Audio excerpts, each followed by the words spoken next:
Good morning, everybody. This is Oshanis, just coming at you. If you hear something in the background, it is my cousin's laundry machine. I apologize.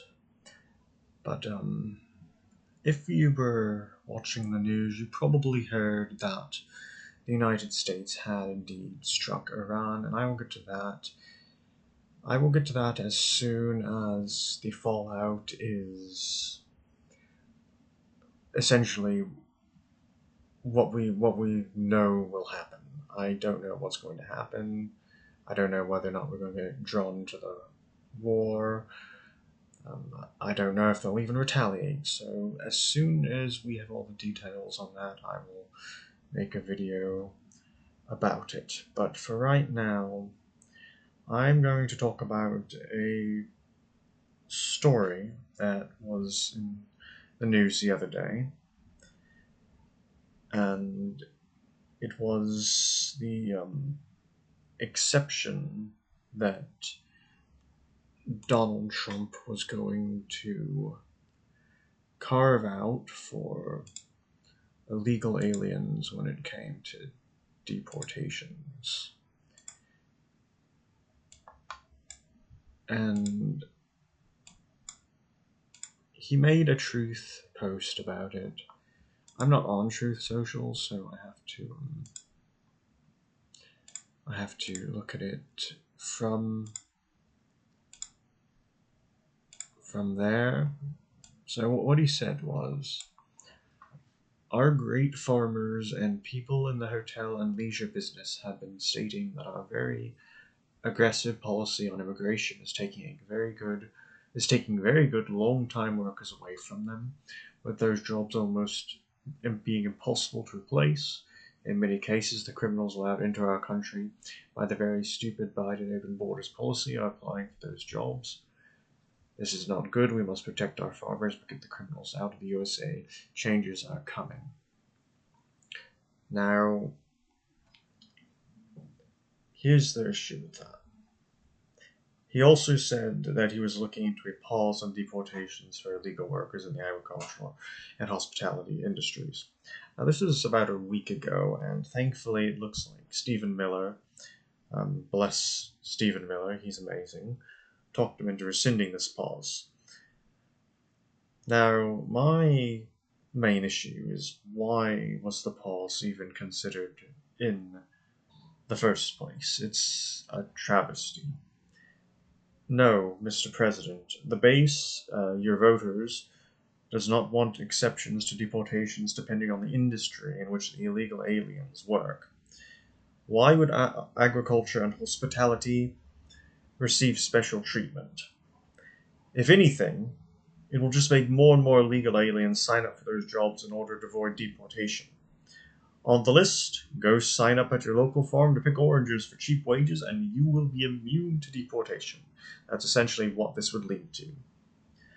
If American agriculture is that compromised to the point where deporting illegal aliens would dramatically impact our ability to put food on the table, then something needs to change. We should be looking towards automation and further mechanization instead of relying on hand-picked labor if that is the case. I would also suggest that we start cracking down on business owners who employ illegal labor. Why are we letting these guys off the hook? They will just do it again. Make an example of somebody. Slap them with a 10-year sentence. People value their freedom. You will see illegal unemployment drop drastically if we start arresting people who employ illegal aliens.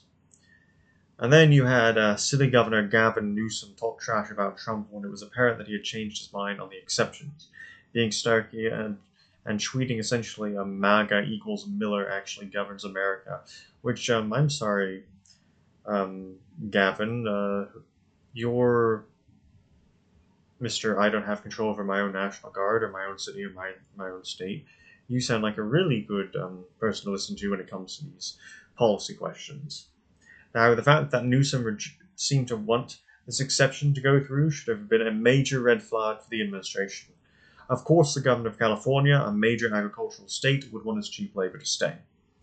Remember, this is the same guy who got his National Guard powers stripped away from him because he can't bring it upon himself to do the job he was elected to do and enforce the law, causing Los Angeles to become a war zone of different ethnic groups flying their own flags in American streets. Whatever Gavin Newsom wants, the administration should just well do the opposite. Just interview the guy, ask what he wants.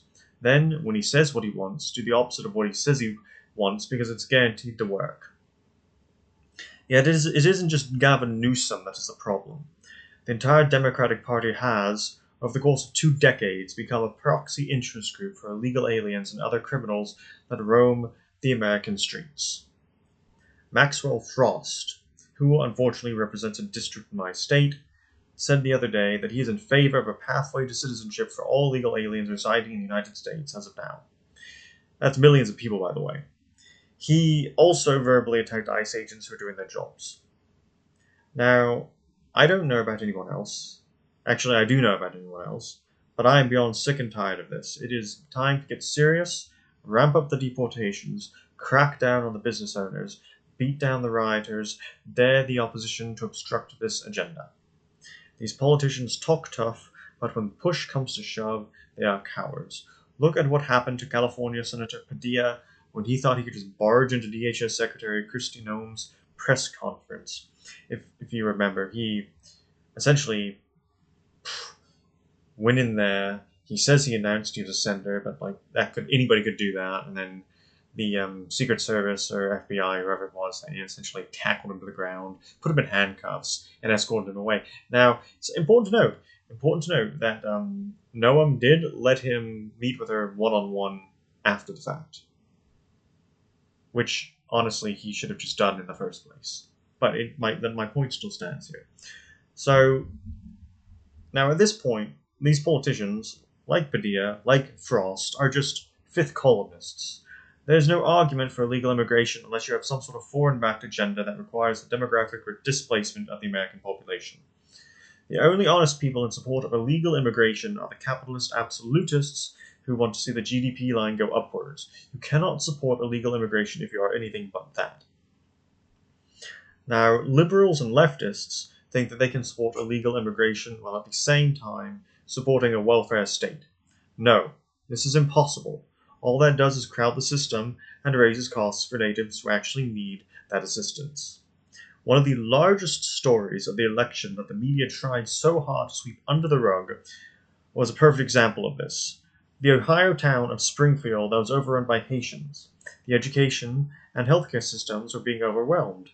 J.D. Vance and Donald Trump both brought this town up during the debates, and I would say it really went a long way in having them win the election because it was true. The media tried saying it wasn't true, but then people just kept saying it was true because literally all you had to do was pick up a camera, go interview people off the streets in this town, and they would tell you, yes, this is a problem. Now, given that it has been proven time and time again that the introduction of large amounts of illegal aliens to the first world countries has failed, what could possibly be the reason for the continuation of this failed policy? Now, I can tell you what the reason is, and the reason becomes blaringly obvious when you look at the reaction that the same people calling for mass migration had toward legally processed white Afrikaners fleeing violence in South Africa. Like, if you look at the image that you have on the screen right now of the guy with the Mexican flag burning the car, you would understand that the Afrikaner migrants that we took in, they are not doing this. They are flying American flags. They are assimilating to the American way of life. They are grateful for their home, their new home, and you're not going to see them fly the flag of South Africa while burning whatever it was these are. I think they were like self-driving cars or something. But they wouldn't be doing that. No. And then they wonder, these people like in the picture wonder why they're getting deported. Your loyalty is obviously not to the United States, it's to your home country. Back you go. But this is why we cannot have exceptions when it comes to deportations. We start accepting people, the fifth columnists win. No, we need to have them lose and lose hard. We were too nice for too long. They took advantage of our willingness to take their position as legitimate. We should never, have taken the position of these left-wing open borders advocates as something that was a serious proposal, because ultimately it's not. Ultimately, it's going to result in the death of civilization, because you cannot have civilization flourishing with these policies. Essentially, if we keep allowing this to happen, what will happen is that we will turn into a modern day version of Yugoslavia that collapsed due to ethnic infighting in the 90s and 2000s. And the other funny thing about that was that Yugoslavia was, I can't tell the difference between a Croat and a Serb. They're all white. Yet, here's all these open borders advocates saying that we can take all these culturally incompatible people, come in here, don't let them assimilate, mix together, and then essentially, when it's time to send them back, allow them to do this, to take over the city and burn cars, burn buildings. It's not going to work.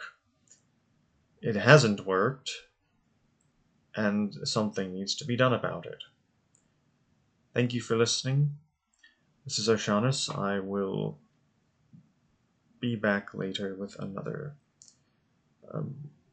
voice recording, I guess you could say, because these aren't really videos, but there's something at least. Maybe I'll try and put more visuals and whatnot, but I'm a noob at OBS, so I apologize. But thank you for watching. Please like and subscribe, or comment if you'd like. Have a good day, everybody.